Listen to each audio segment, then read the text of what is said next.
Welcome to Dragon Slayer 101.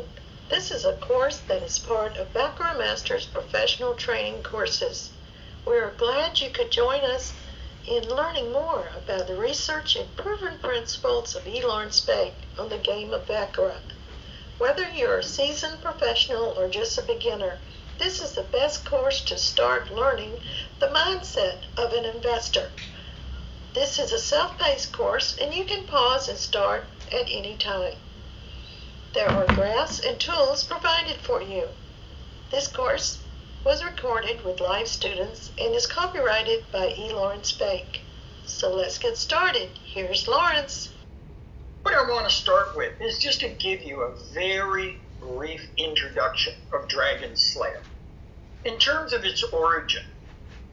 Now, as you may or may not know, my primary activities in life is I'm a writer, I'm a researcher, and I was working on a book that was completely dedicated to investing in the international markets, and I was isolating over the course of quite a few years, actually. It was a big book, but I was isolating the natural laws of investing.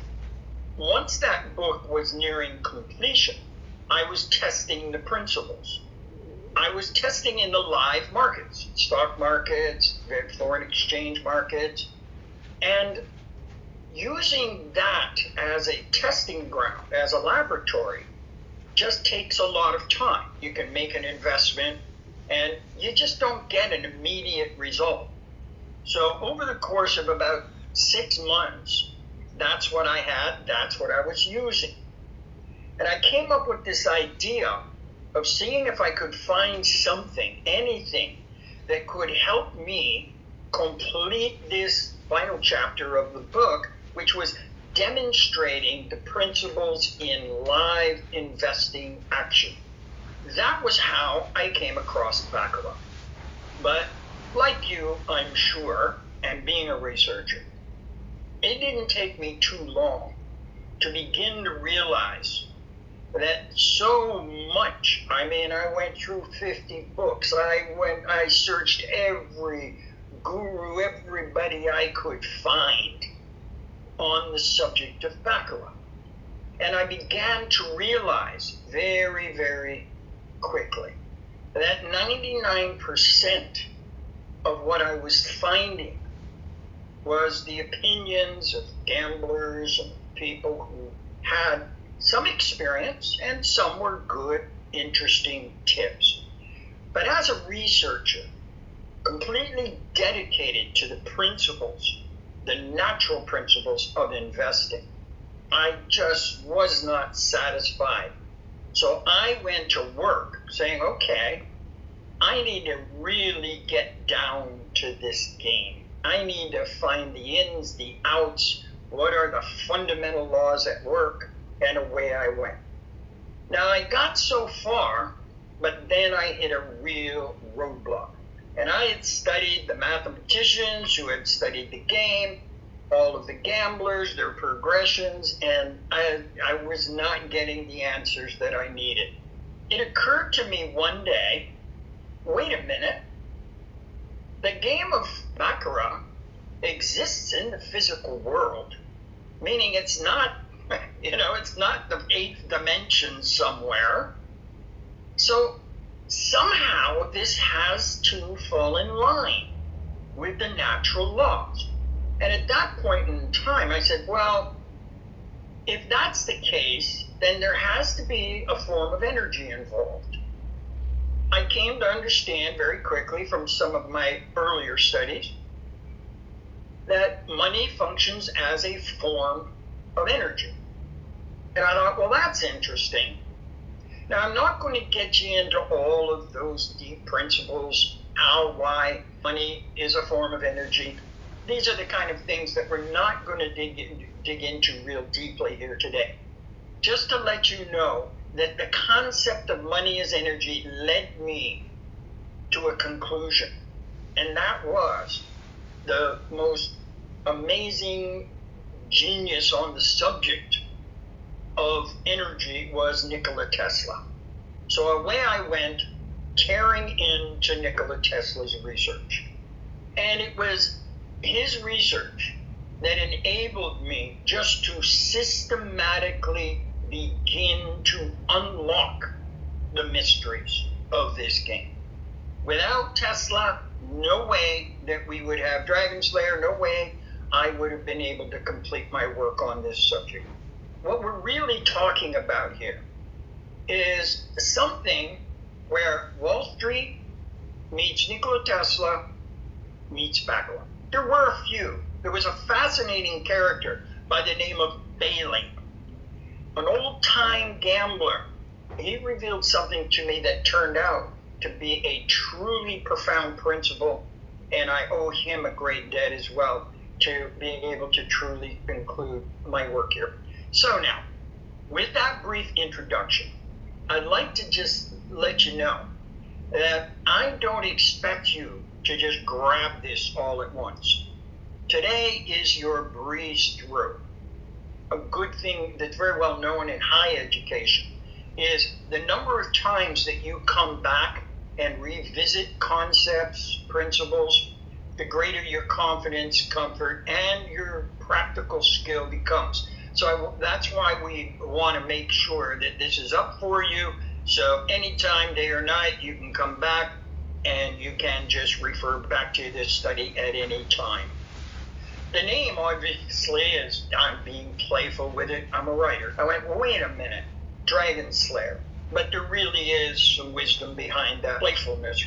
And that is that in actual fact, when you sit down at a baccarat table, there are two, and only two, major forces that are built into the game itself that can impact your bankroll negatively.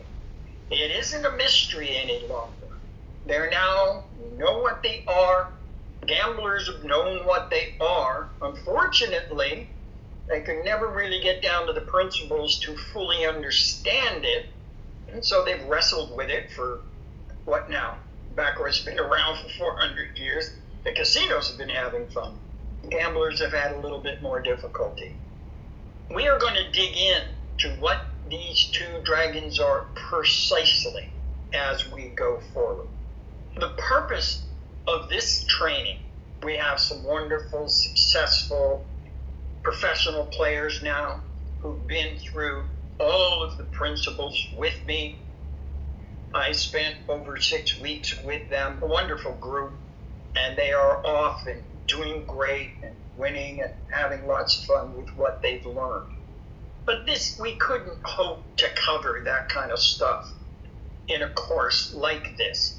But what I realized out there was there was such an incredible need. When you think the casinos of the world are just pulling down $100 billion a year, that means somebody's losing it. And with hundreds and hundreds of members on our group, I began to realize very quickly is that something that could just stop their major losses cold and begin to increase their consistent wins, that would be a very, very valuable service. I really hesitated to do it. I really did. I really wasn't much interested in that type of thing, but the demand was just so there, and they're such wonderful people. I thought, well, you know what? We can. One of the reasons I could is when our master class, when our pros were graduating, just before they graduated, I took the time, I said, I want to develop something for them so that I know in no uncertain terms what they got, what they didn't get. There's no way they're going to ever walk into a casino and get their bankrolls taken out. But I wanted to develop something that had all of this wonderful knowledge already built into it, so they didn't have to think about it. The pros, they're doing some things live at that table that are quite sophisticated. in terms of a few calculations here and there. And I didn't want them to have to be concerned with any of that. I wanted to know in my heart of hearts, look, at any time you want to sit down at a baccarat table, just chill, relax, enjoy the game, and be completely confident that you can walk away a winner and risk as little as possible. And that was part of the history of it. And we had it.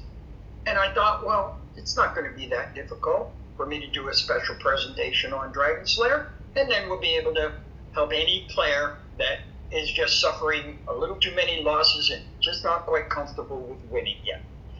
What I'm going to ask you to do, we're going to do a little pretend game here. I want you to imagine a basket on your desk, like an organizing basket on your desk. And I want you to get the idea of taking everything that you've learned, that you know, that you think you know about baccarat, and just in an imaginary sense, I want you to just put it in that basket for now. Don't throw it away. I'm not asking you or invalidating anything that you may know or that has been helpful to you. One of the difficulties in learning something new is if someone comes to the table with old ideas that will not let them see a new concept. So what we'll do is I'm going to ask you, just take everything you know about baccarat, and we're just going to put it in this pending basket. And when we're done, and in your own time over the next week or so, you will go back to that basket and review it. And you're going to ask yourself this question. Is this based on a true fundamental principle, or is it just an opinion?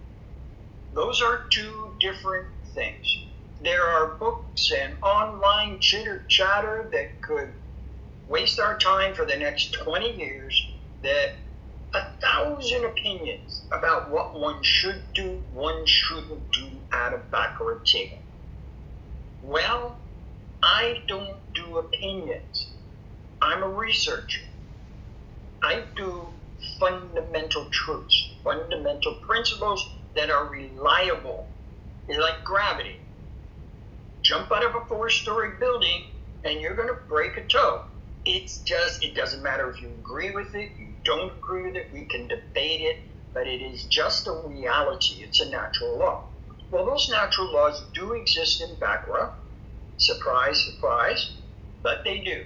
And everything that we're going to go through, right down to the playing method, every single action, bar none, is based on a principle that can be demonstrated, proven mathematically, and not my opinion or anyone else's opinion on the subject of baccarat.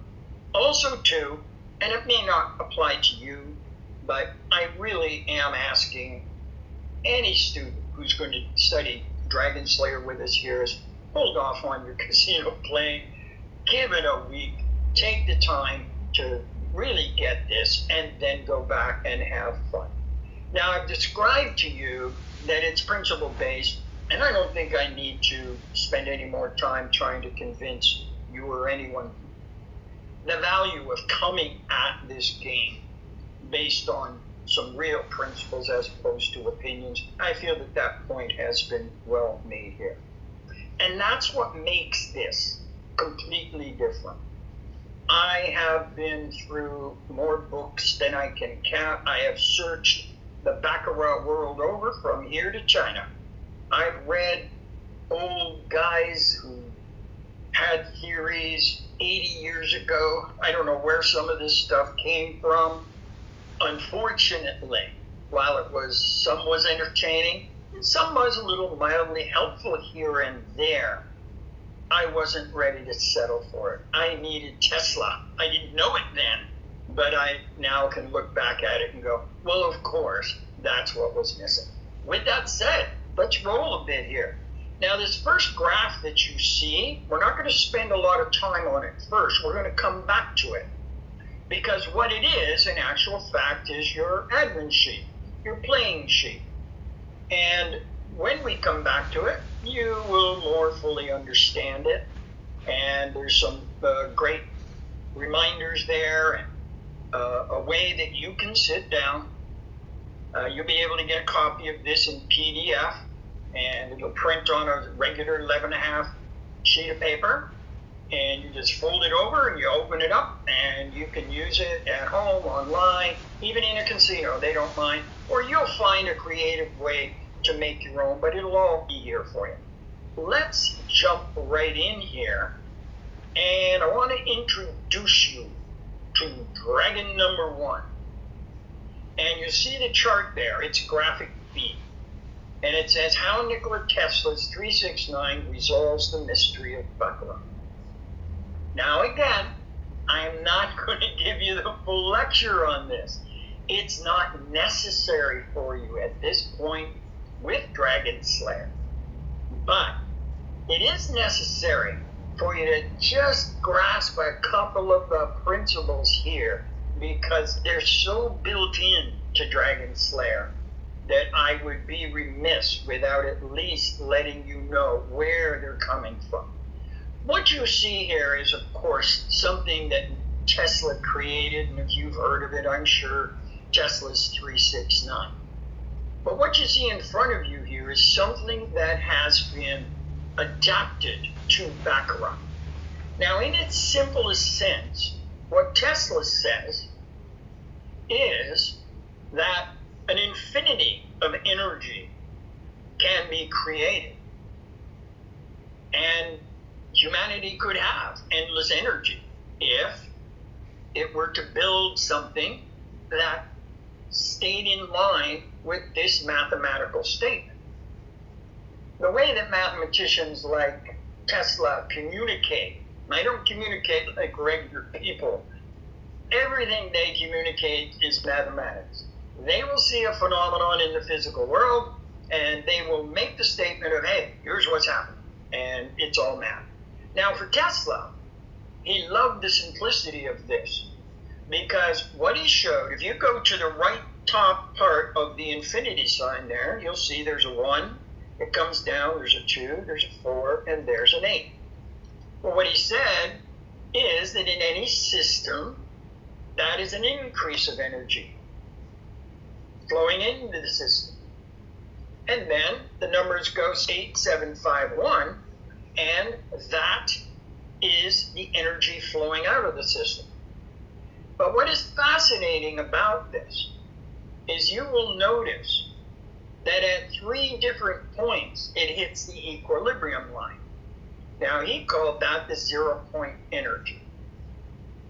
What he's saying is that any system that has energy coming in and that has a distribution, or if I were to think of a hydroelectric plant. Here in Canada, we have Niagara Falls, and the water pours in, goes through the turbines, starts to move the electrons. Well, here was the surprise. If money is energy, what happens is money is coming in to the top. Now, we don't have turbines at a baccarat table, but what we do have is 8 decks of cards. And those, let's consider that like little wheels. What happens is the dealer starts to deal, the little wheels start to turn, and the next thing you know, lo and behold, we have a positive and a negative terminal.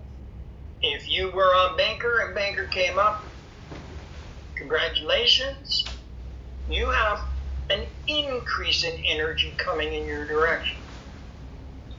If you were on Player, you have a decrease of energy.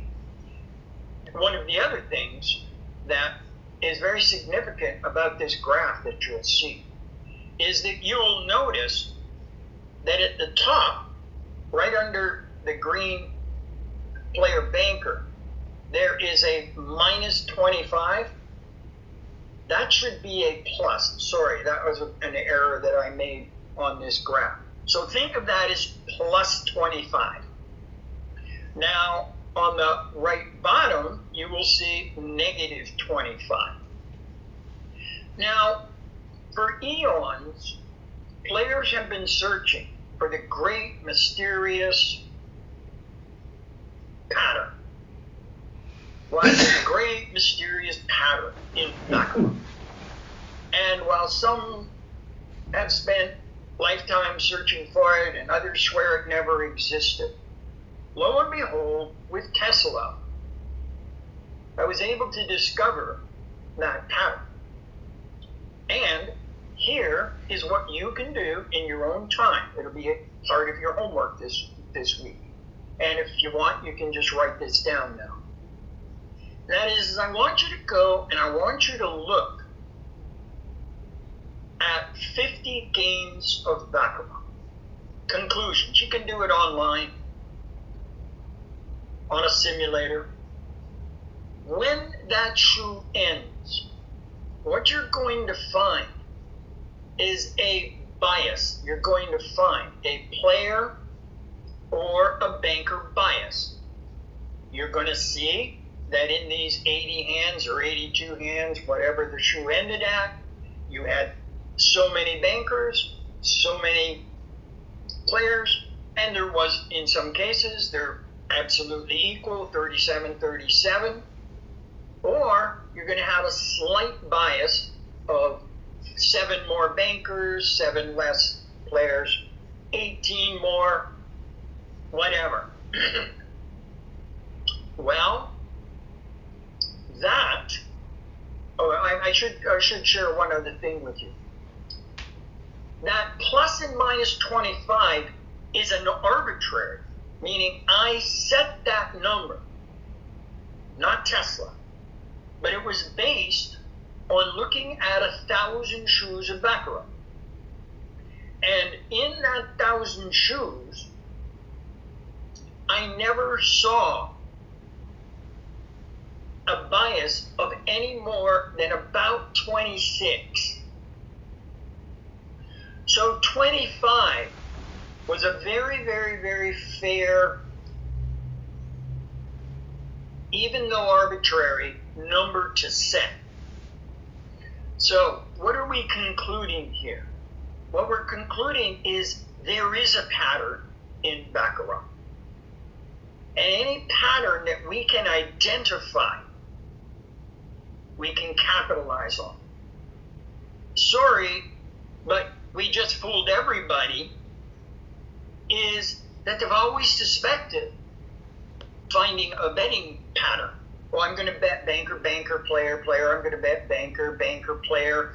Everybody's searching for that pattern, but that's not where it is. It's in the whole game. It's in the entirety of the game. The game is an energy distribution system, and it's limited. It's limited by the number of cards. It is not infinite. Yes, the energy can just keep going, keep going, keep going, keep going, hand after hand after hand.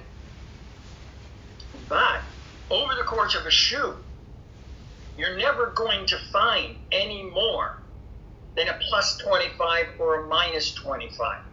And if you did, okay, so who knows? Maybe you'll find a 29 one day. Well, hallelujah, I've heard they exist, but I haven't found them. And for our research, it wasn't necessary for that to be a perfectly exact number.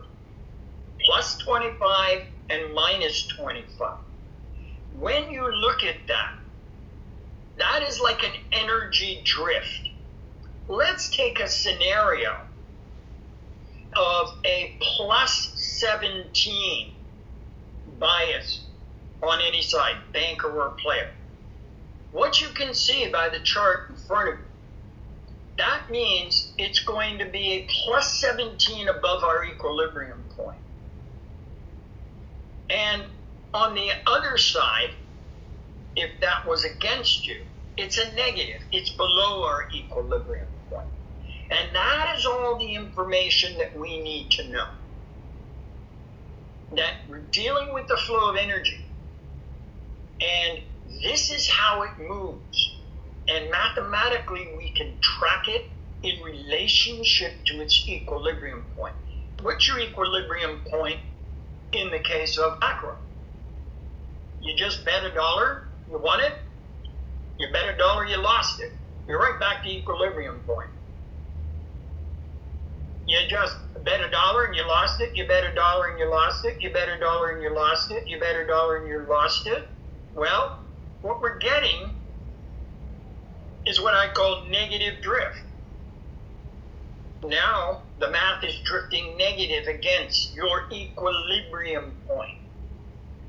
And without doing the full 1-hour lecture on Tesla, let's move forward here. Because once I understood what Tesla was trying to communicate, I was able to then move to the next step, which is unique to baccarat. And I was able to isolate the singular mathematical statement that determines win or loss in the game of baccarat. The primary mathematical principle of winning the game of baccarat is -1 + 2 equals +1. Let's confirm that by going back to our Tesla graph here. And you see that equilibrium point.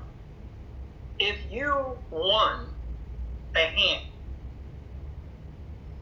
and our little energy distribution machine here called baccarat, those cards did what those cards did, and they distributed 1 unit of energy back to you, because you were on the right side of it. You were on a +1 at that point, correct? Obviously. If it went against you, you are now at a -1. Fair enough. We are now in the loss circle. What is it going to take to get us from the loss circle into the winner's circle? Well, the challenge is we have to arrive back at the equilibrium plus. In order to get to the winner's circle, we have to come through the equilibrium point. If you bet another one, let's say you're -1, and you bet another one, and you won it, that would get you to the equilibrium point. If you won again, you would get to a +1. And that is the winner's circle. That's positive result. How you got there is a matter of discussion, and we're going to address it very fully. If we flat bet it, it would require 2 wins to get us to the equilibrium point and through it into the winner's circle. If we would have increased, we would have played 1 unit, lost it, played 2 units. That would have got us there in 1 move instead of 2. We'll address that. But you see, this is not a debate about how you get there, progressions, increase. We're not there yet. For right now, it's just you are looking at the mathematical heart and soul of the game of baccarat, as revealed to us here by Tesla. But I needed to sum that up to be able to communicate it to you one day. And the only way that I could give it to you in the form of an observable mathematical reality as a mathematical statement is there. -1 + 2 equals 1. And there is the simplest. It cannot be reduced from -1 + 2 equals +1. The first dragon that you face in any game of baccarat is how much negative drift, how far off that equilibrium point can that game take you? Well, I'll answer that. It doesn't matter if you have $1 million. The game of baccarat, this dragon and that negative drift could take it all. So we're not here to underestimate the power of the forces that we are facing when we sit down at that table. We're here to respect them, but to our advantage and our blessings, we now have pulled back the curtain. We know exactly what is going on with those cards, with the whole game that's sitting in front of you. And we know how much power it has. And we know its pattern.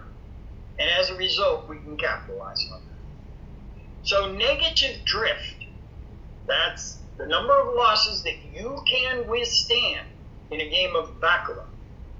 And how that relates to your equilibrium point. That is dragon number 1. And that is what Dragon Slayer is designed to overcome. Dragon number 1. Well, let's take a look at dragon number 2. And if you'll scroll down to graphic number C. Again, in the professional class, this was a whole lecture. But I developed a simple chart that in a glance can show you how powerful house edge is. People hear, oh, well, you know, if you just bet banker, it's only a 1.24%. Yeah, okay, I hear it. But unfortunately, this dragon slays more players than you could imagine. It is relentless. And in fact, it can turn on you mathematically in ways that you never see without us tearing into it like we are. You don't see it. People know if I bet on banker and then it takes 5, yeah, okay, and they have some idea. But let's look at the reality of something. Let's take a scenario. You sit down at a table. Let's say you're at a $5 table. And you bet 5 and you lose it, and you escalate to 10 and you win it. As you can see in the chart there, you won $4.50. Not bad. Let's take the same scenario. You were at 95 and you lost it, and you went to 100 and you won it. You won absolutely zero. Zero. If you were at 45 and you escalated to 50, you lost 45, you won 50. You didn't win $5, you won $2.50. Now just imagine this incrementally down to the pennies. At the dollar table, at the $5 table, at the $100 table. What the casino is just doing is just clip, clip, clip, clip, clip, clip, clip. And it is just burning into that bankroll. Any system, any method that does not efficiently overcome house edge and negative drift is not worth the paper it's written on. Doesn't matter how much the book costs or the training pack. If it isn't mathematically designed to overcome those 2 dragons, it's over. Everything else from there is just luck.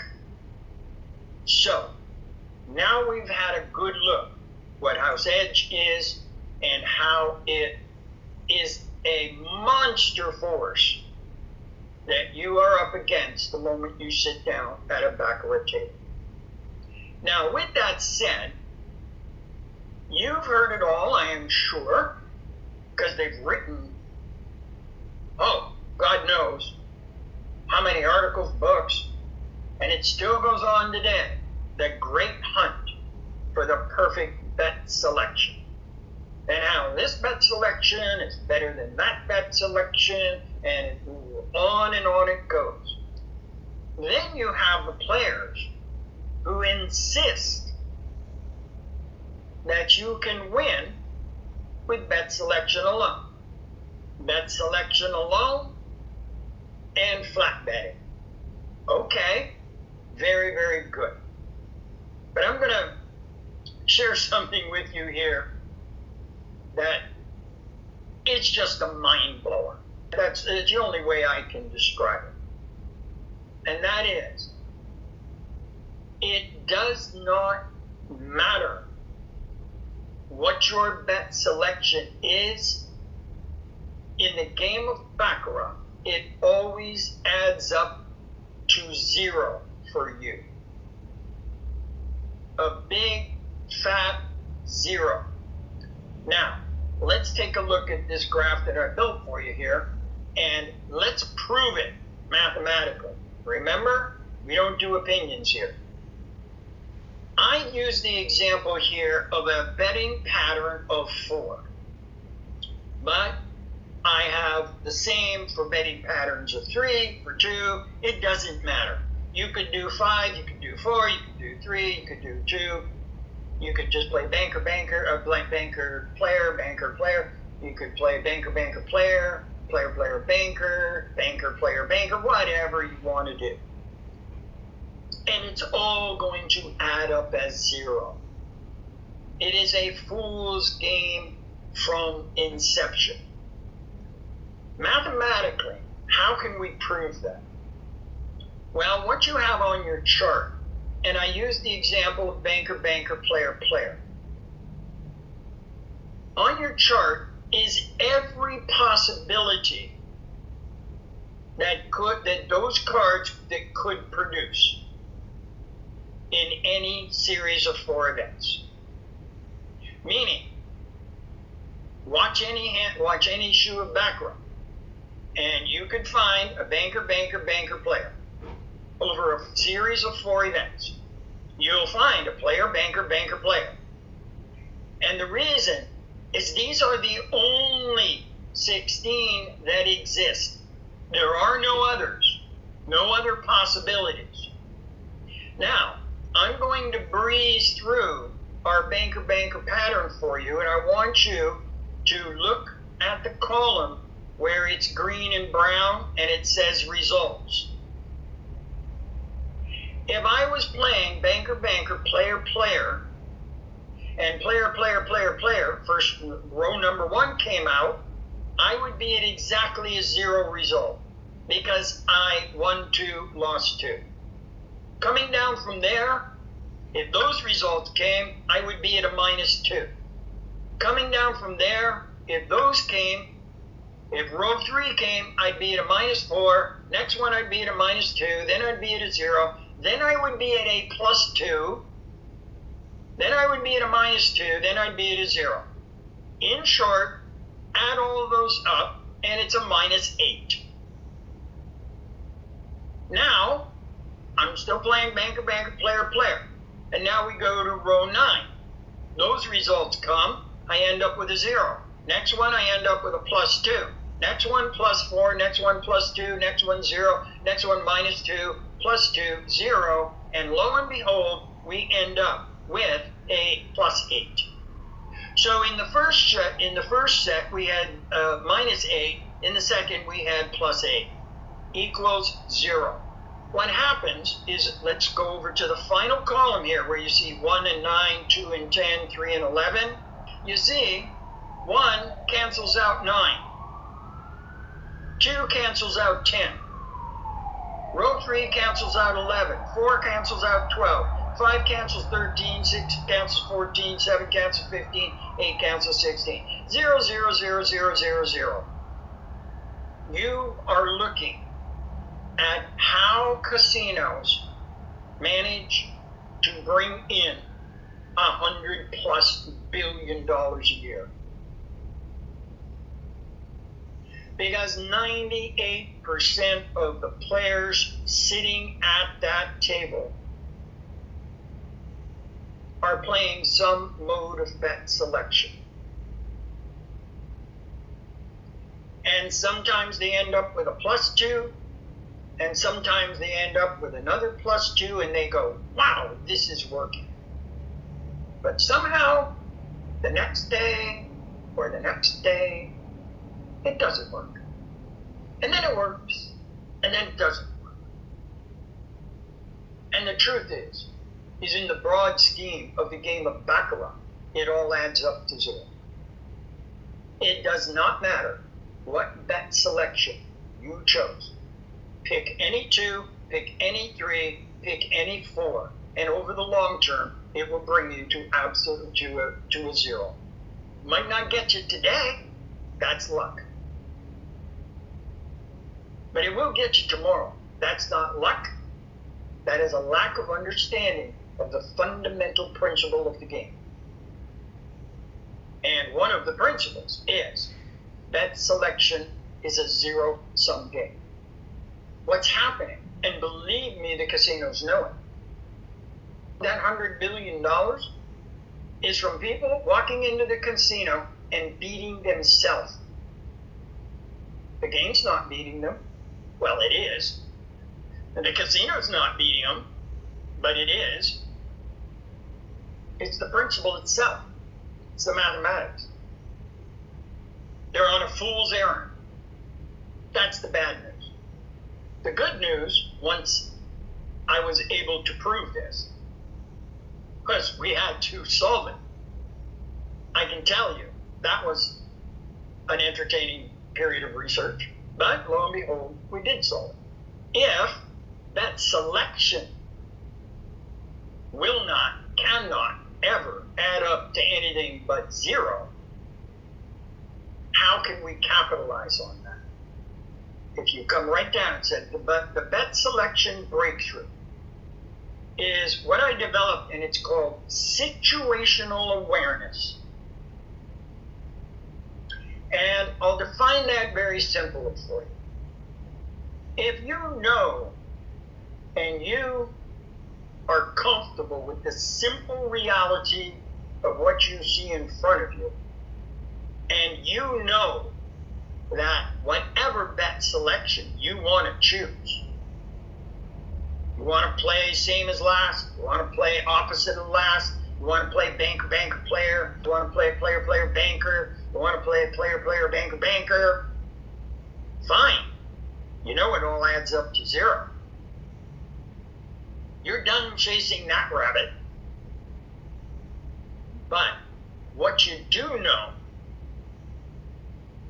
is that player, player, banker, banker beats banker, banker, player, player. That's your -4. And guess what? That could come up again. Let's say you're playing banker, banker, player, player. It could go player, player. As a matter of fact, I saw one. I was doing a consultation with one of my pros last night, and I said, you would have to see this shoot. We happen to be on the same online casino. And there was 8 of these in a row, which would have been 16 consecutive losses. It went player, player, banker, banker, player, player, banker, banker, player, player, banker, banker, and it did that 8 times. So anyone who was playing player, player, banker, banker, player, player, would have hit negative drift to the tune of 16. You see, what situational awareness says, let's stop chasing the rabbits and the monkeys. If you just know the singular pattern that will beat you, if you want to play banker, banker, player, and you see player, player, banker just came up, and you know it could come up again, why would you want to sit there and let that happen? And so we have a technique for that, and it's a free hand. When the 3rd or 4th comes, you step out. You control the game. You just step out and then step back in.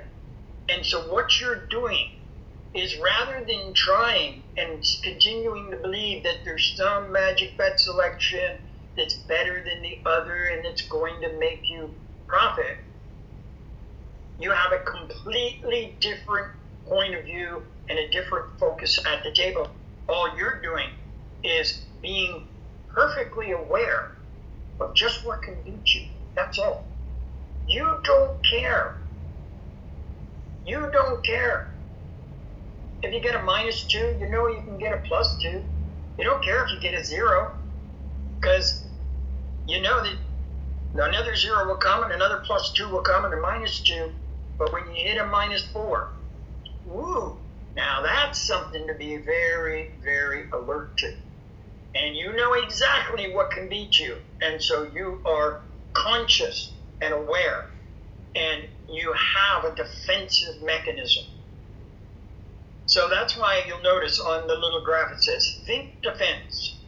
I gave a fun analogy at one time, one of my lectures, which is, imagine a hockey team or a football team or a rugby team that had no defense, nothing.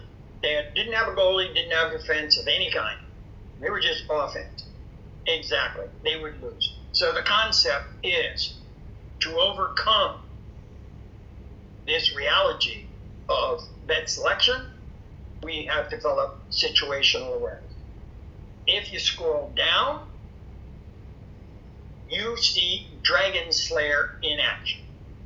Now, before I get you into the numbers, you might recall, Peter, that what I said earlier was that any pattern that exists within the fundamental structure of the game itself can be capitalized on. What we know is that in any given shoe, we can get a bias of a plus 25 or a minus 25. Negative drift, positive drift. When we're in positive drift,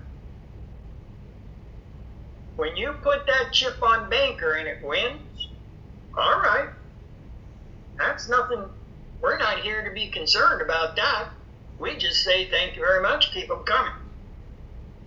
But it's that dragon. It's that fire-breathing dragon. And we know its power. But what if we could withstand the power?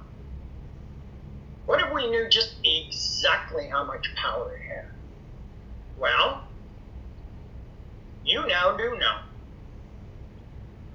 that negative drift could go as high as 25.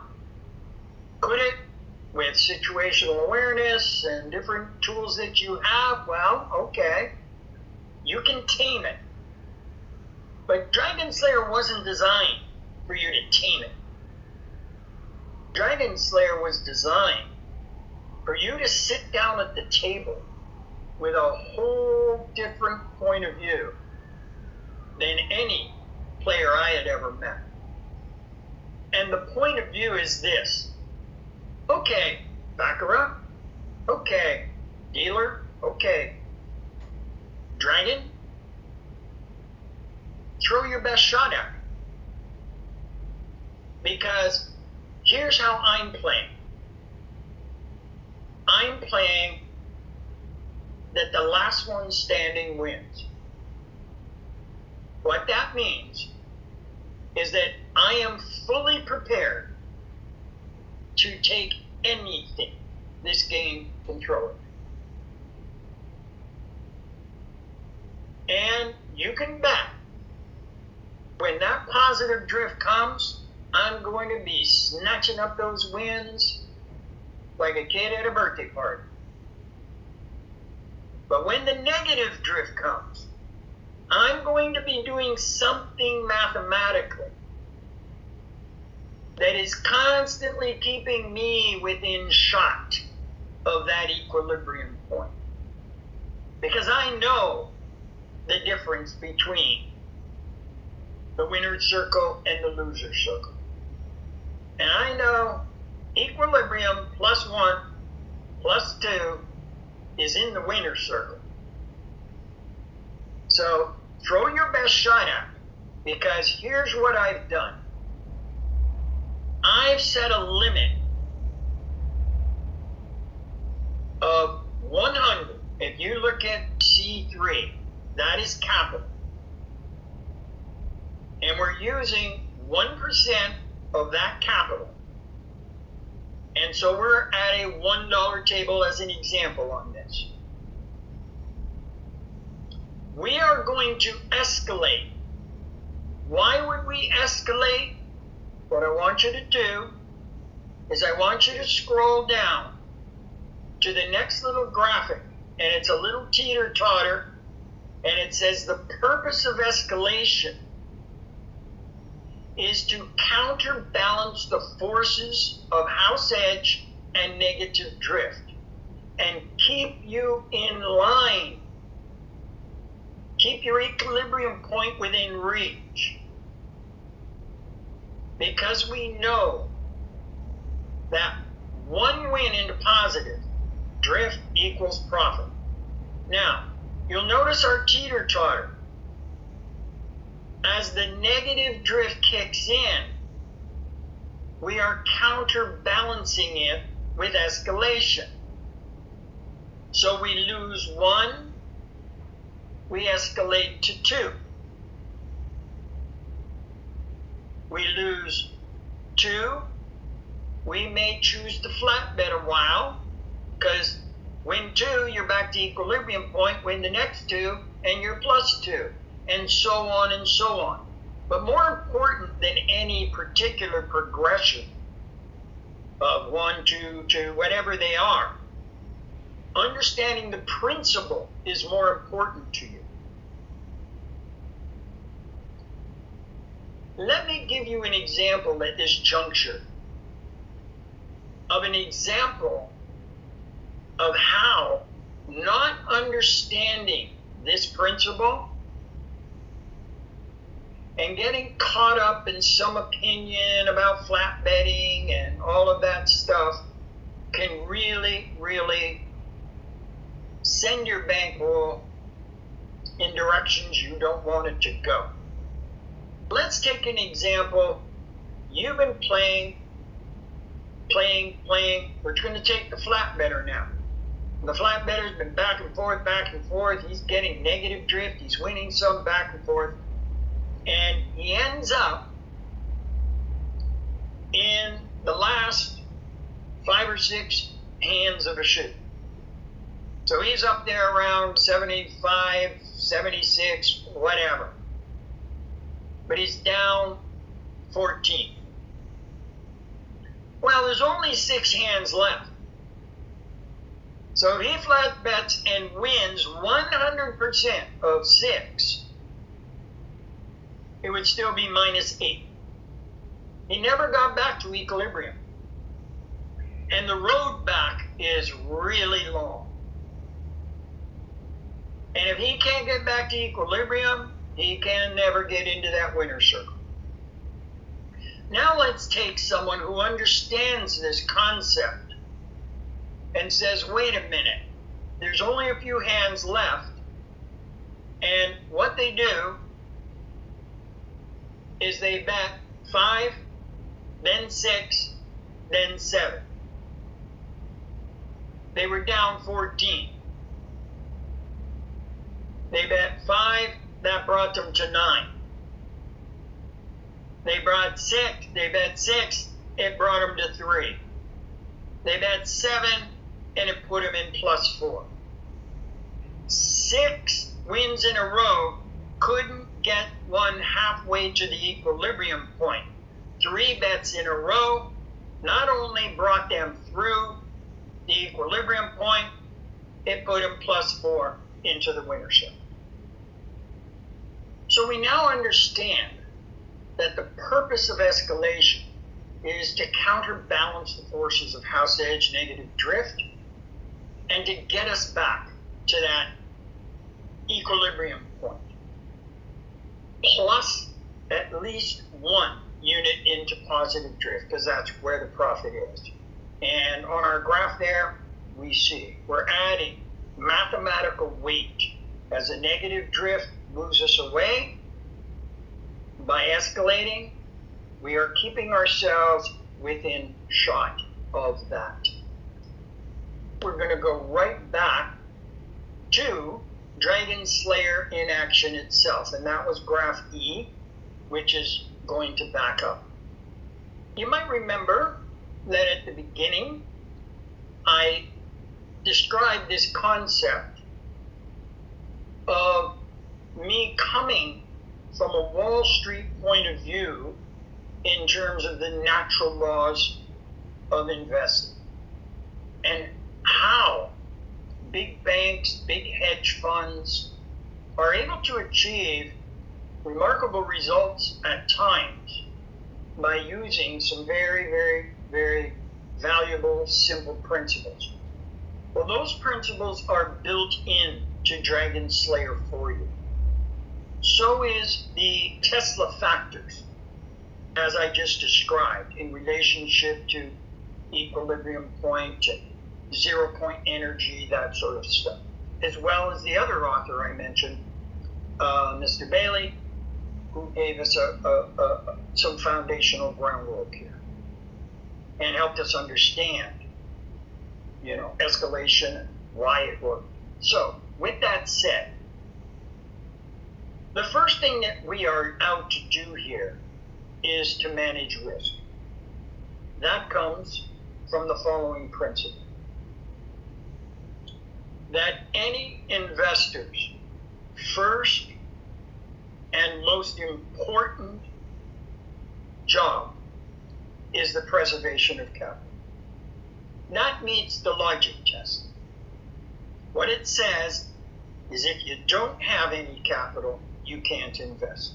So while most baccarat players sit down and their full focus is very, very much on profit, profit, profit, profit, it does the wise player a great benefit to understand what their first job is. And that first job, that first responsibility to themselves and their economic future, is the preservation of capital.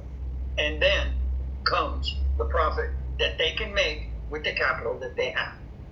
So that was the first principle that brought the concept of putting Dragon Slayer together, which is how can we help any player keep that first principle in play. If you count over 3 columns, you'll see something called C100. Now what that says is that if one loss hit negative 25 drift, the worst that dragon could possibly throw at you within the course of a shoot, then you would have only the maximum that they could take from your bankroll would be that 100. So when one sits down at a baccarat table, there's a built-in mechanism here to also manage emotion. The game cannot run away with you. Escalation can't run away with you. There's no way that the casino could take your whole bankroll. You can relax and play face to face with that dragon and say, I'm good, bring me your best shot. So that is number one. There is a cap on your potential loss. I am having another thought here, and I'm going to throw it in real quickly, and that is that I don't use and I greatly dislike the term stop loss. There's 2 reasons. When I sit down at a baccarat table, I control the time I control the energy. I never allow a casino to take that from me. I determine what a stop point is. An end of a shoe is not a stop point for me. That is just something imposed by the casino and the fact that there's only so many cards. The end of a shoe means absolutely nothing to me. All it means is I'm going to take a little break, and if necessary, I'm going to replan, re-strategize, and I'm playing baccarat. And I'm having fun playing baccarat. With this, there is no attention on stop loss. It's built in. The other factor I don't like about stop loss is I don't lose. I don't have that concept in mind. I don't have that concept in mind when I sit down. I don't have that in mind as a possibility. I don't have that in mind if I'm down 17. I just don't agree with losing at the baccarat table. Now, that's not to sound arrogant, and it's not to say I've never had a tough day. I'm now just addressing mindset. And I will show you here where even if you hit a shoe that would have just bankrupted any other player and their bankroll, all that has to mean to you is, okay, I'm going to take a break, have a cup of coffee, eat, have a rest, or come back after my holiday, and I'm going to finish this game in the winner's circle. I will show you how to do that. You'll notice what we're doing. It starts at the bottom, not at the top. There is a Wall Street principle built into this for you, and I'm going to show you where it is. I want you to look at that 100 in column 3, C-100. If you wagered 10% of that and you lost it, it would leave you 90. So you see 90 in the white box there. If you wagered 10% of the 90, it would be 9. And if you lost that, it would leave you 81. These are rounded out, so you're not betting $8.10. 10% of 81 is 8, and it would leave you 33 if you lost. So you see what's happening is that built into the system is a way that it's always keeping you in the game. If you were down to $20, you see you're still in the game with a $2 bet. If you were down to $10, you're still in the game with a $1 bet. And that's what I meant when I said in a fun way. You're looking that dragon straight in the face and you're saying, bring it, because I'm going to be here. I am going to be sitting at this table with something to wager. Now the idea, and you've all experienced it, I'm sure, where suddenly just the worst nightmare of a shoe turns, and boy, you can't lose a hand. And the next thing you know, bing, bing, bing, bing, bing, bing, and you say, wow, I'm catching up real fast here. So, what we know from Tesla is energy does not flow in one direction infinitely. We know that, and it is no different in baccarat. Take a million hands of baccarat, and we already know that if you were just playing player, you're going to win a certain amount. If you play a banker, you're going to win a certain amount. So what we've done is we've taken the greatest force that's against us, and now we're starting to use it to our advantage by simply staying in the game and letting it happen. This is a very patient, very relaxed, chilled out way of playing. So now you know how these amounts in column 2, 10, 9, 8, 7, 6, 5, 4, 3, and so on, Now you know where the math all came from. If you go to 20, you've got 2, and so on and so forth. There's something I should tell you here as we're looking at the Dragon Slayer chart. If you go over to the final column under rules, there is something. It says U to C, that's unit to capital ratio, and it's 1 to 5. Now, you'll notice that is a very different ratio than 1% of your bankroll. It comes from a very, very powerful principle. And that principle I've nicknamed overwhelming capitalization. And where it comes from is my studies into Wall Street and studying the single richest organizations in the world. And that, of course, is the big banks. You see, the big banks do not care if a stock goes up or down. To them, it's positive and negative drift. They don't care. They'll buy a stock for 100. It'll go down to 80. They'll buy another 1,000 or 10,000, whatever they do. It goes down to 60. They'll buy another 10,000. Goes down to 50. They'll buy some more. There's a crash. They'll walk in and buy up Wall Street. Why? Because they can. And what they know is that markets fluctuate. Positive, negative drift comes in and out. Because basically Tesla has unlocked what Wall Street is not that much different than baccarat, I can assure you. They're always in the game to profit. They don't care. They are overwhelmingly capitalized. And they keep certain ratios.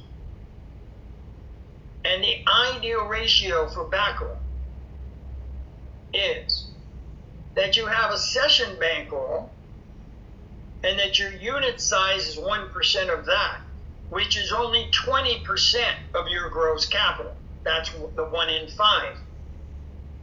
Let's take the example of someone starting out in baccarat. They're just going to go to an online casino, maybe for the first time.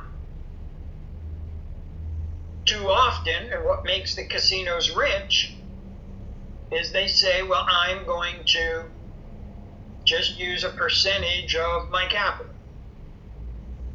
But there's a problem with that. And that is that those ratios, when they do it like that, are always way too high. For the example of using, let's say somebody using Dragon Slayer. They have $100 in the game, but they have a $500 total capital base. That's the difference.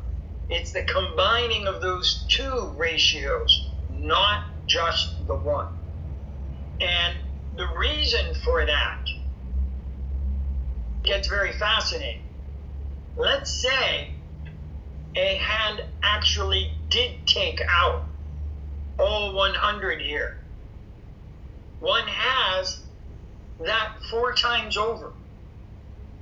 They are able to re-strategize and come right back into the game and very potentially win that back. So these ratios are very, very important. I don't need to get into all the details of the principles, but they're built in for you. Now, when you're really good and you've had some good experience, you can trim that down from 1 to 5 to 1 to 4. It just depends on how relaxed you want to be and maybe how bigger the units are. If you're at a $100 table, I will tell you right now, it wouldn't hurt to know that you've got those 4 or 5. That ratio is intact for you. But now, I'll show you what the target win is. Do you see where it says down at the bottom on the right, it says that stands for escalation? I want you to think of playing Dragon Slayer and look in the second column, you see a +1.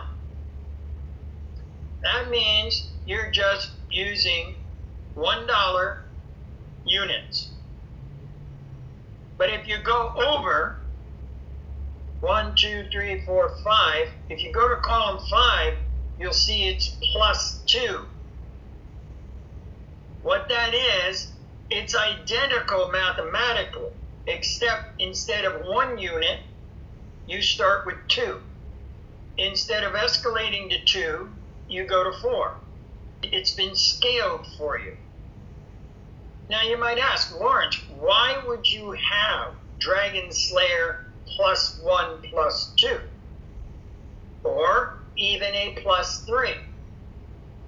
Is you might remember I said, I don't like to lose. And I don't.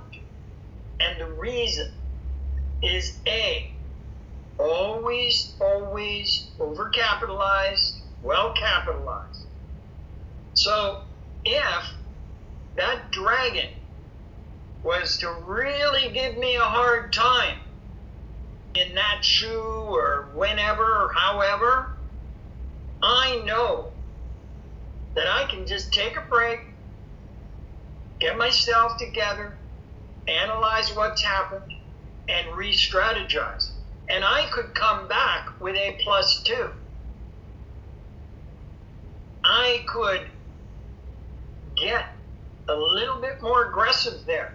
I could even come back with a +3, where it would be your first bet is 3, then you jump to 6, and then 6, back to 3, 6, 6, back to 3, and so on. So there is a wonderful, wonderful degree of utility that you can find in Dragon Slayer. But I think you're going to be surprised how often you never have to, if you don't want to, use that extra power, use that extra tool if you ever needed it. Now you'll notice on the stream bottom right, it says multiple shoe play. Again, based on principles. You never let a casino dictate your time. So, I end a shoe, I'm up 2, down 2, down 4, up 6, whatever. I end when I want to end. If I end a shoe and I'm down 4, that is not a loss to me. I'm on a break. Or I just pick right up where the next shoe comes in. I want you to get away from this idea of when a shoe ends, the game's end. It's irrelevant. Again, built in for you. So the simplest is that you're going to employ a better betting pattern, and you're going to employ situational awareness. Let's say you're going to choose banker, player. First thing that you're going to do is on the top of your worksheet is you're going to write down banker, player, and right beside it you're going to write down player, banker. Now you know the color of the enemy. You know exactly the only grouping, the only enemy formation that can really take your escalation high. And you have a tool. Before we're done, I'll give you a real quick briefing on how to do a free hand and when to re-enter. So you're going to have bet selection, but you're not fooled. You're not chasing the rabbit. You're not believing anything that isn't true. You know bet selection is a zero game. Well, if bet selection is a zero game, then how do we win? Our escalation. That's how we win. Remember, -1 + 2 equals +1. How we get to it is we're just picking up the positive drift and we're escalating where necessary to get us to that equilibrium. Keep it in range. Remember my example. If you're down 14, and there's only 6 hands left, you can't win flat betting. Doesn't mean there isn't a time for flat betting. You'll see it. It's hearing you're flat bedding. 2, 2, 2, 2. You're using a form of flat bedding here with Dragon Slayer. But you're not locking yourself into it. You're using it strategically. And you know that that's not just the way you win. That an escalation, some escalation, and this is designed for minimum escalation, minimizing risk, and yet maximizing your opportunities to just let the positive drift kick in and you pick up your positive wins. You simply would start. 1, if you lose it, you would increase to 2.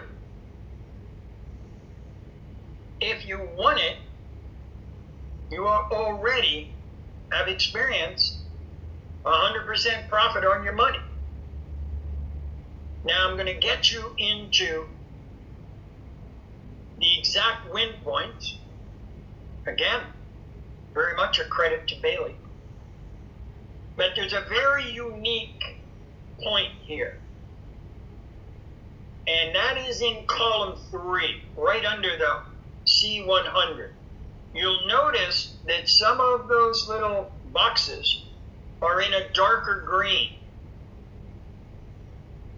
Well, what that says is those are your escalation trigger points.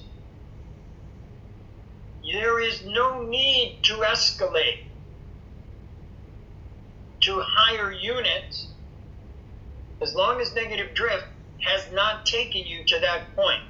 Let's look at line number 11, and you'll see that the unit size is 2, and there's a 20 there. And let's say your last wager was 2, but you're now, that brought you to negative 21, or even negative 20. At that point, you would jump to the 3. You escalate at that point. But let's say that you were at 16. You were playing the 2s.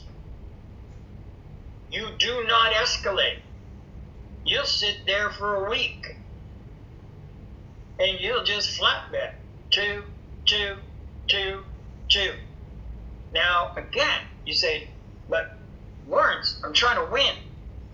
I'm down 16 and I'm only betting 2. I'm so far away from equilibrium. Well, again, what are we doing? We're still playing. We're teasing. We're a little bit laughing in the dragon's face. And we're saying, no, come on, throw it. Because watch this. If you escalated and you lost the next 3 or 4, you're down 12. You're down 12 more. But if you were flat betting at that point, you're only down 8. So it's keeping your powder dry in case the dragon's not done with you yet. You see, you're willing to sit there and play cat and mouse with flat betting 2s for the entire shoot, if you have to. This is not a walk into the casino and spend 5 minutes. Now, you can. If you can walk in and just bing, bing, bing, bing, bing, have 5, 6, 7, 8 wins in a row, you're gone. Dragon Slayer is designed for the knockdown drag out. Shoot. Because if you walk in and you're hitting some nice positive drift, you're going to be hitting these lovely 1s and 2s and 3s and 2s and 4. I have a wonderful student. She's a young lady. I'll tell you what, this is a young housewife, and I would put this girl at a table beside the best professionals out there. This girl is something. She has studied every principle I could possibly offer, and I gave her a test one time when I developed Dragon Slayer. And the test I gave her was, I want you to go and I want you to win 25 hands of baccarat in a row. If you lose one, if you're at 16 and you lose one, like if it takes your full 100 units, you have to restart all over. Well, needless to say, she came back, she accomplished her mission. En route to that, and she did it in about 2 hours. I said, just for interest's sake, all your little wins of 2, 3, 6, 5, 1, well, all of them, add them up. And she had won 79 units. And never, ever once, ever had to sweat it. So the potential when you hit positive drift to get real nice, sweet wins adding up is very, very good. Don't think just because these are small units you're playing, and you're playing so conservatively and so patiently that you can't win. Because this can be translated to a $10 table, it can be translated to a $100 table. So that gives you some idea there. Now you know your jump points. You do not jump from 4 to 5 unless you see that negative drift 39. And you don't jump from 5 to 6 until you hit the jump point. Trigger point, jump point. I guess I'm probably still trying to figure out what to call it. One of these days, I guess I'll name it, but it's a trigger point. It's a jump point. Probably jump point is the best because it means jumping in an escalation. And you can just ride it, and let that dragon do what that dragon will do. And you will be surprised.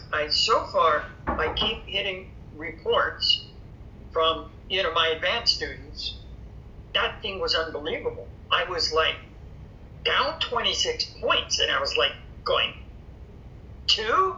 I'm escalating 2? That's it? And then all of a sudden, I just won the next 6. I was like real close to equilibrium, and I just went, wow, I couldn't believe it. So you're going to find some fun, interesting things, and I'm going to love hearing a bit about some of your experiences with it. But that's a walkthrough of the actual playing of Dragon Slayer itself. Something I should clear up for you, and again, this is from our advanced methods. I call it pan play 369. The 369 means nothing about how much you bet and when. That is just my tipping my hat to Tesla. But there is a word that is very important to you, and it's the pan play. Now, the root of pan, you know that prefix from a word like panoramic. It means all-seeing, seeing from all sides. While you may not realize it fully, what you're actually doing when you're playing Dragon Slayer is you are not playing one side of the table.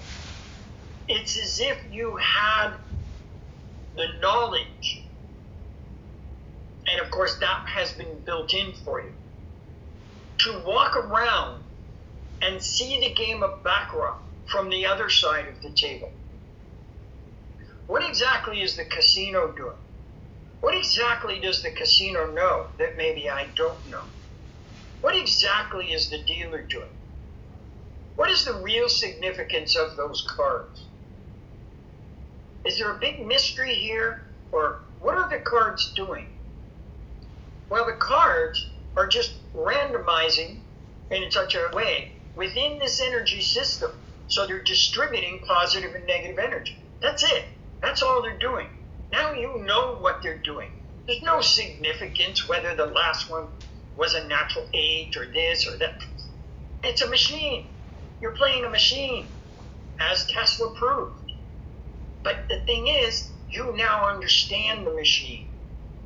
And you know the only way that that machine can get you is with these 2 dragons. And you know exactly how they work now, for the most part. and you know how to overcome them. And that is the concept behind PAN. You are playing both sides of the table without having to have spent a full month with me listening to me talk and digging you deep, deep, deep into the principles that are at work here for you. Positive and negative drift. Let's see, first column. Positive, negative drift. You see 1 through 25. We have capitalized on the limit of the game. I'm not sure if I made that clear to you. Think of this. Once Tesla helped me unlock the limitations of background, I then knew it would be possible to capitalize on it. Well, how have we done that? Well, we say, okay, throw your worst nightmare negative drift at me, and I can capitalize on that with just the right escalation at the right time. I'm not going to tempt you. If I don't need to escalate, I'm just going to flat bet till the cows come home. When I need to escalate, I will. And inch by inch by inch, I'm going to be overcoming your limitation, because sooner or later, you're going to have to let loose with some positive drift. And when you do, and my unit size is at 4, that's going to make up for some real nice 1s and 2s and 1s and 2 losses. Do you see? Now you understand that column. Remember, you start at the bottom. I've given you the math of column 3 and how what we did was we used the Wall Street principle of constantly using 10% of our bankroll. So you'll notice we have ratio 1 there. We are now playing at a table, and we know we're using 1% ratio, and that we've got 100 of those in terms of capital, our session capital, but then we're bringing in the next ratio. So we've got 3 ratios at work here, and we're now bringing our overwhelming financing principle in, and we've got 5 times what we brought. I think that should be pretty clear to you now. I put the next one, profit plus loss. Technically, you could use this as a scorecard of sorts. I've never tried it, but I've got the other admin sheet there for you. You work out whatever you want to do. Then we have our rules. I strongly advise that you have some fun with this. I've got some exercises for you to do, and then fool around with it at the online at the $1 table. Play around with it. Jump to a Dragon Slayer +2. Drop back to a +1. Just have some fun with it. Now, for your selection mode, choose what you want. It's okay. For me, I just happen to like banker, banker, player, player. It goes back to the Bailey again. Not that it's any better. We've ruled it out. We've beaten that horse, and we've solved the problem of bet selection. Done. Forever. Mathematically, it all adds up to 0. But choose what you like and use situational awareness. Now, let's talk about situational awareness one more time real quick. And you may want to write this down. I will eventually put it up on the site here for you. But there's a very simple rule of thumb. When you hit that 3rd loss in a row, so let's say you're playing banker, banker, player. When you hit player, player, banker, that's the enemy formation.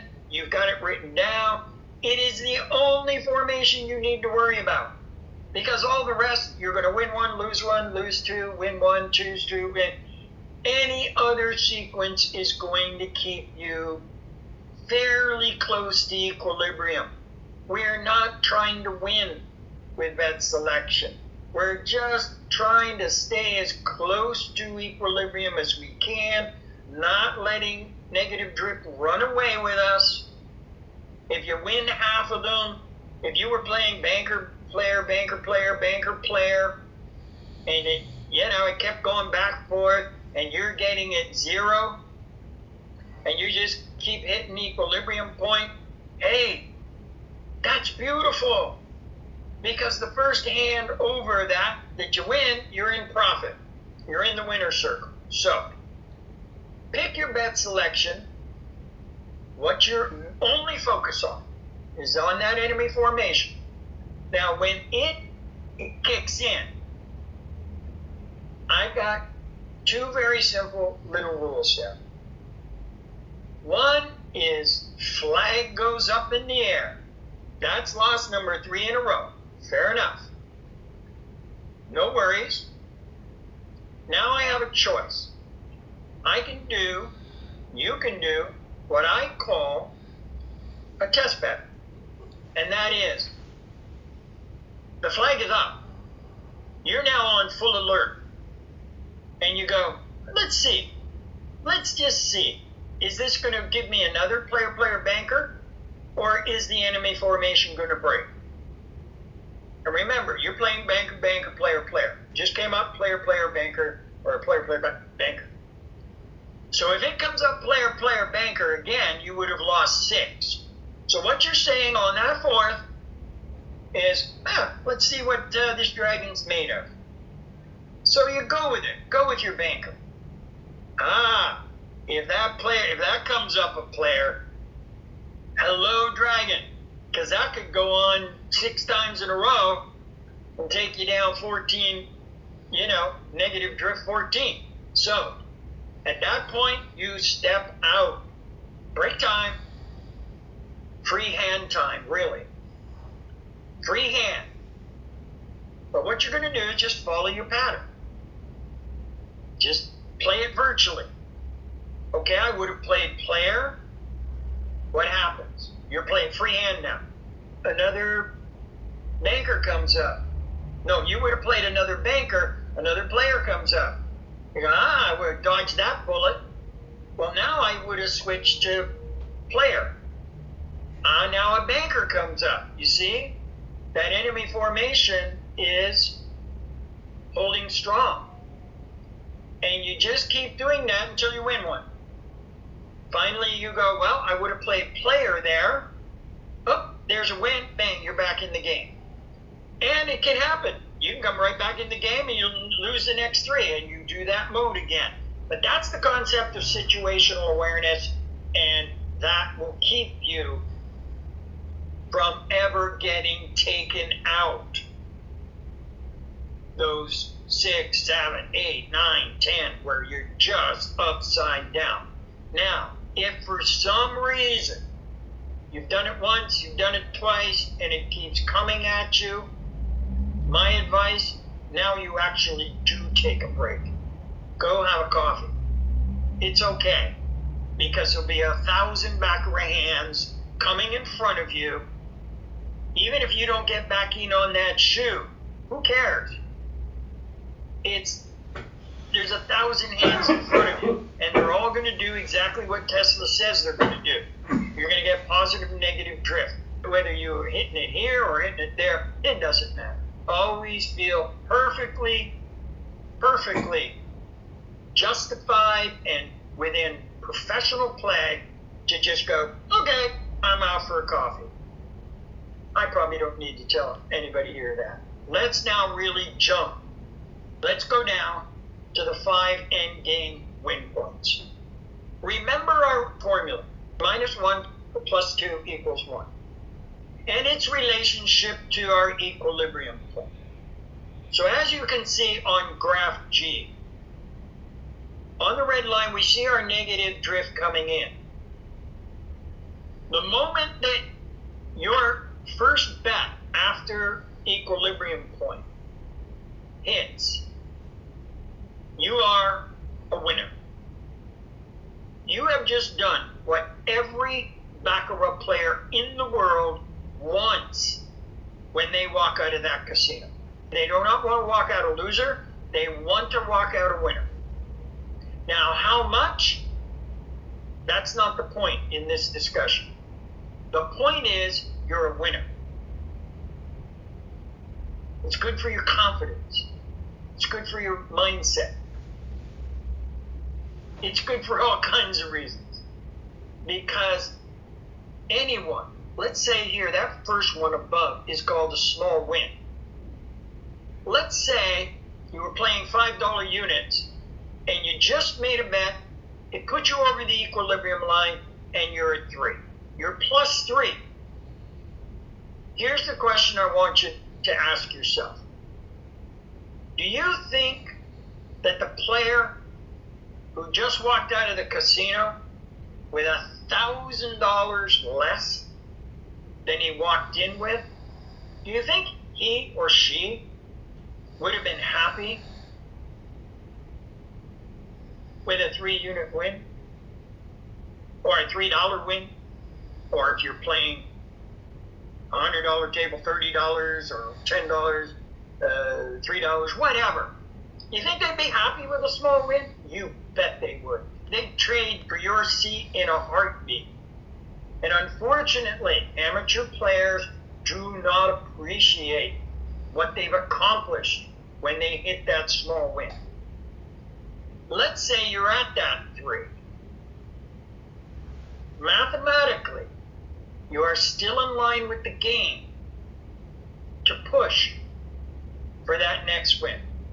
So you hit equilibrium, bang, bang. Now, when you bet that next one, let's say you were at 3, you were plus 3, and let's say Dragon Slayer called for a flat bet of 3, you bet the additional 3, and you win 100% on your investment. Your investment is 3, and you won 3. That is a great win. If you really feel like you want to push it, and again, it is still a very reasonable thing to do mathematically, push it. For that extra third, now you're going to go 3 more, so you went up 3 plus 3, now you're up 9. But I do want to tell you this, and we don't have time to get you into all the math. The moment you go past that third win, where it says 200% win here, the mathematics of the game of Baccarat are now working against you. You are starting to dig. And it's all because of House Edge. Now, I've given you some basics on House Edge, enough to know that it's no small dragon. But without taking you into the hour lecture of why it is that the moment you go past that, you are starting to chew off your own toes in the game of Baccarat from a mathematical point of view. Does it mean you wouldn't win it? No. You might win it. But you're gambling at that point. And if you are incorrect, now those 2 dragons, they're alive. You killed them off. But the moment you make that third one, you push for that third win, you just woke them up and they're twice as big as they were when you put them down. And now your escalation can really start to move. Now House Edge starts to kick in on you. Now negative drift starts to kick in on you. And you've probably all seen it. Dang, I had that nice 3 units, 4 units win, and I just couldn't stop. Well, and you see what happens. You left the casino $200 or $2,000 less rich.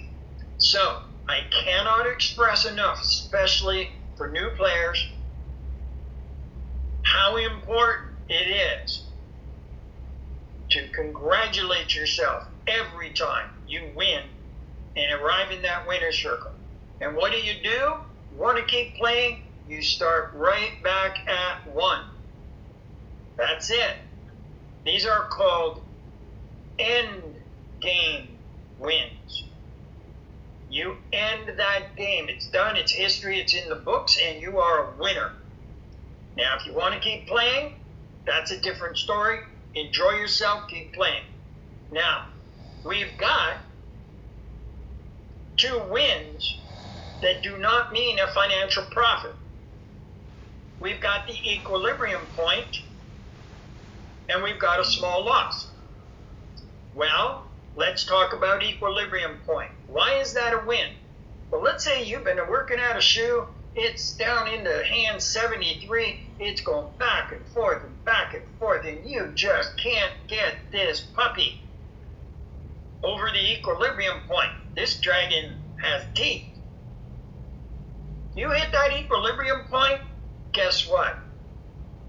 You have just made up all of the house edge, all of the commissions that the casino tried to take from you.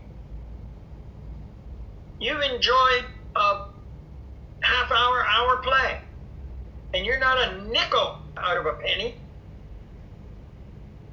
But here's another reason. You've just overcome every single loss that shoe could throw at you, and you ended up with a beautiful fat 0 out of your pocket. Take the win. Say, wow, thank you very much. Go start a new shoe and start at 1 again. Or pick up again tomorrow. Now, small loss, same logic. Same logic. Remember, you control time, not the casino. So let's say you've been playing on that $5 J-ball, and it's been a real knockdown, drag out shoe, and you see that you're down 3 units, 2 units, call it. But call it a win. It's not a loss. I shouldn't even, I probably should take that word loss out of small loss, because it's not a loss. All you're going to do is take a break, and when you come back, you're back in the game. But you just knew when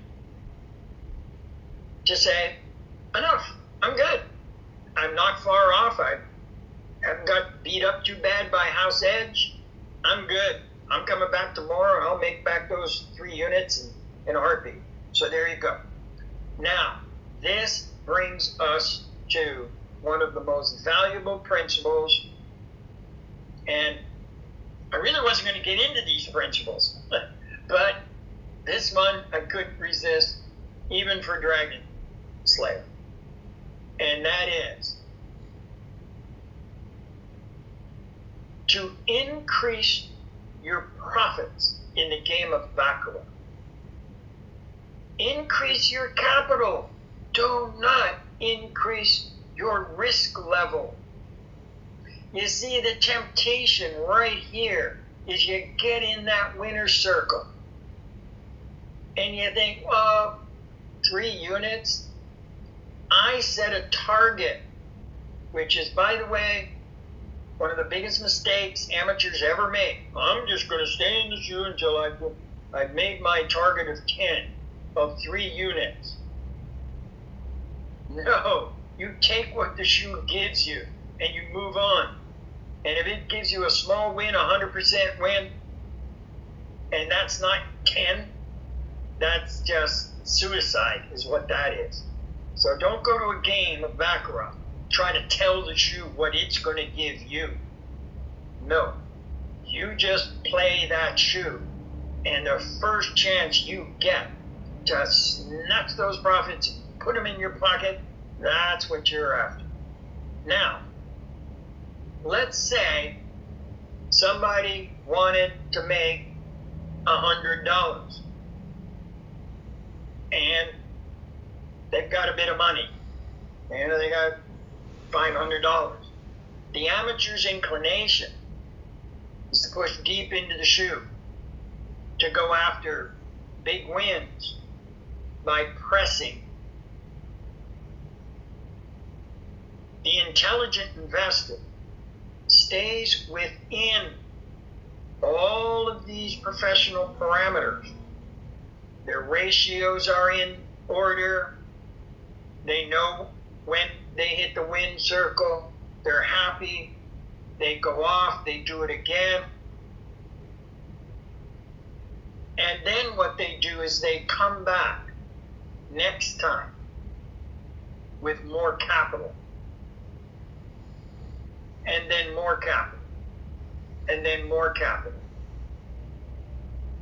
Without violating the ratios, their professionalism, without pressing their emotions, bringing stress into the game, getting really hammered by some shoe with negative drift that makes them feel bad. All not good. You see, the Wall Street hedge fund manager knows that profit returns are directly related to capital. Don't increase risk by trying to go out of your ratios, playing the higher tables when your capitalization ratios aren't right in line. That is a fool's errand. Just understand it's a business, and every business needs capital. And the more capital you have, the more you can make without increasing risk. You can take Dragon Slayer to a $1 table or a $100 table. It will work exactly the same. You will do nothing different. The only difference is when you win one, you'll have $100 instead of $1. But you will have the correct ratio of capital to back that up. So don't go to the $1, $10, $25 table trying to make your 100. Just stay within your ratios and build your capital. All right. With that said, boy, we've actually done some serious talking here, and I'm going to just wrap up real quickly so we can get to some questions. Very quickly, if we now go right back to the very top and you see your admin sheet, this is what I can tell you. All of your key little instructions are right down the middle. You see, there's room for 80 hands here. Do not give any thought to the dots. You'll see the larger dots, little dots over on your left. Those are for our advanced professionals, and they're using different techniques than Dragon Slayer. And those dots mean all kinds of things to them. They are of no importance to you. Here, it's very simple. You choose your selection method. Here, for example, I put banker, banker, player, player. So what you're going to do is you're just going to play it. Banker, banker. You're going to put the amount, and you're going to keep track. What you also want to do is keep an eye on your ratios. I've got unit size $1, assuming that you have your notes on your other ratios. Reminding you, you always control the game. How do you control the game? The moment you ever even feel, you even think that thought, whoa, what's going on here? I'm feeling a little confused. Something, I don't like this dealer, whatever. You control the game. And what you do is you take a break, you replan, re-strategize. Now here, I've got +1 unit size. That was just the reference to Dragon Slayer +1, +2, or +3. And then, of course, always there to remind you of your win points.